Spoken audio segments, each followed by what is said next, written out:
जैसा कि तारानगर से आने वाले माननीय विधायक महोदय बता रहे थे कि स्वाइन फ्लू का कहर जब पूरे राजस्थान के अंदर बरपा, जब पूरे राजस्थान की एलोपैथी की दवाइयां स्वाइन फ्लू की बीमारी पे असर नहीं कर रही थी, तब राजस्थान के अंदर अगर कोई ऐसी दवाई थी जिसने स्वाइन फ्लू होने से राजस्थान के हजारों लोगों को रोका, तो दवाई थी होम्योपैथिक पद्धति की दवाई।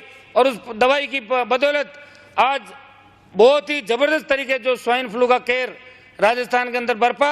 अगर होम्योपैथिक पद्धति की वो दवाई नहीं होती तो निश्चित रूप से राजस्थान के अंदर हजारों जानें उस स्वाइन फ्लू की बीमारी के अंदर लोगों की भेंट चढ़ जाती।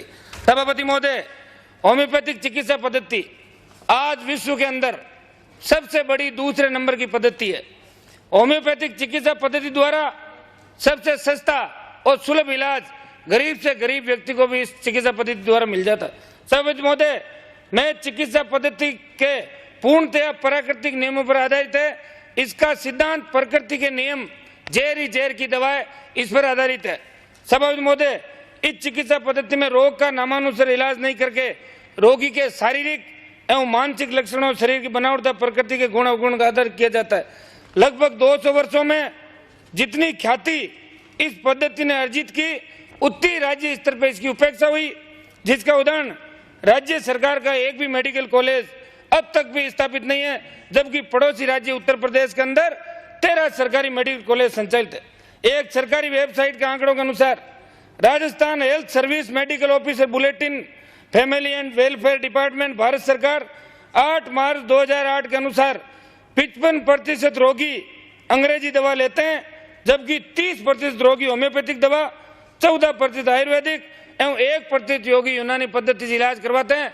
आपने बजट के अंदर यूनानी डायरेक्ट निदेशालय खोलने की घोषणा की, क्योंकि आपको वोटों का लालच था और यूनानी पद्धति के वोटों पर आपकी नजर थी। इसका भी हम स्वागत करते हैं, यूनानी पद्धति के विरोध में नहीं है, लेकिन होम्योपैथिक पद्धति यूनानी पद्धति से ज्यादा बेहतर है और विश्व के अंदर सबसे ज्यादा लोग इस पद्धति इलाज कराते हैं। आपको बजट के अंदर इसके निदेशालय खोलने की घोषणा, मुख्यमंत्री जब बजट की घोषणा की तो इसके अंदर निश्चित रूप से इसकी करनी चाहिए थी। इस पद्धति के साथ अन्याय हुआ है। आज राजस्थान के अंदर वर्तमान में 6 होम्योपैथिक महाविद्यालय संचालित है। जयपुर के अंदर मदन प्रताप खुंटेटा, जिसके अंदर प्रवेश क्षमता 100 है। युवराज प्रताप सिंह मेडिकल कॉलेज अलवर में 75, भारतीय होम्योपैथिक मेडिकल कॉलेज भरतपुर में 40, स्वास्थ्य कल्याण होम्योपैथिक मेडिकल जयपुर में 100, मांगीलाल निर्वाण मेडिकल कॉलेज बीकानेर में 75 और गंगानगर के होम्योपैथिक कॉलेज के अंदर 50 की संख्या है। इन सभी कॉलेजों में 5.5 वर्ष का स्नातक BHMS संचालित है। साथ ही मदन प्रताप जयपुर में 3 वर्षीय स्नातकोत्तर पाठ्यक्रम संचालित है। सभापति महोदय, आज हमारे तारानगर से आने वाले माननीय सदस्य बता रहे थे कि इस विधेयक के अंदर जो धाराएं, धारा 43 1 महीने के अंदर नोटिस देके विश्वविद्यालय बंद करके चले जाएंगे। अपन ने सरकार को जमीन अलॉट की, सरकार को जो विश्वविद्यालय बनाने के लिए सरकारी तौर पे योगदान दिया, उसका कोई लेखा जोखा नहीं है।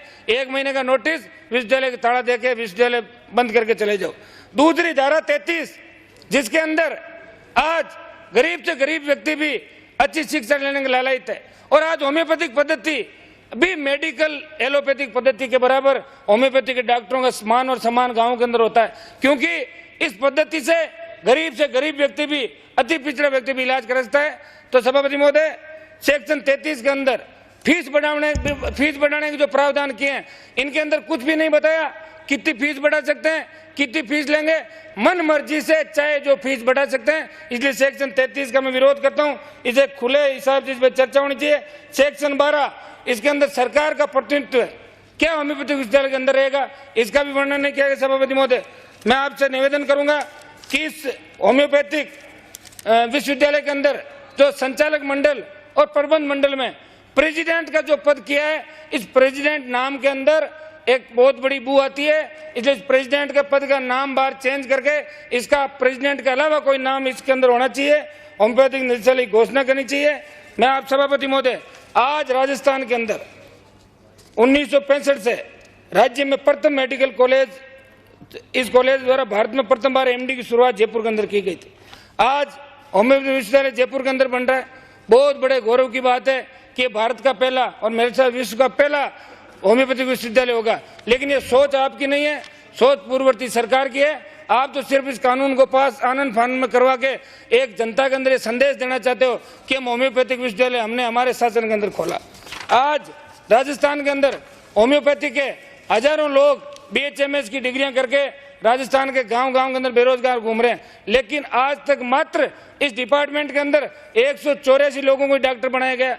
अगर आप ईमानदारी से होम्योपैथिक पद्धति को बढ़ावा देना चाहते हो और गरीब से गरीब व्यक्ति की जिस तरह बजट को गरीब और किसान का बताते हो, नौजवानों के हित की बात करते हो, छात्रों के हित की बात करते हो, तो नौजवानों के हित की बात करो। और बेरोजगारी के अंदर आपने जो रोजगार देने की बात कही घोषणा पत्र के अंदर, तो ज्यादा से ज्यादा आज हजारों पद होम्योपैथिक डॉक्टरों के राजस्थान के अंदर खाली पड़े। आप इन पदों की घोषणा करें। और मेरा आपसे आग्रह है कि नौजवानों को ज्यादा से ज्यादा रोजगार देने की बात घोषणा पत्र में देने से काम नहीं चलेगी। और विश्वविद्यालय खोल के आप राजस्थान की जनता को गुमराह नहीं कर सकते। जब तक विश्वविद्यालय का उचित प्रबंध नहीं होगा, राजस्थान के अंदर नई नौकरियां नहीं लगेगी और होम्योपैथिक पद्धति को इनके डॉक्टर बढ़ावा देंगे और अच्छे डॉक्टर निश्चित रूप से आज गांव के अंदर बेरोजगार घूम रहे हैं।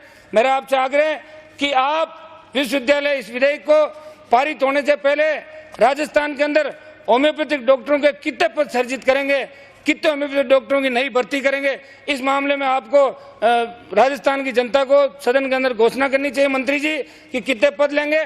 और विश्वविद्यालय विधेयक को पारित होने से पहले 2 माह के लिए राजस्थान की जनता के विचार और सुझाव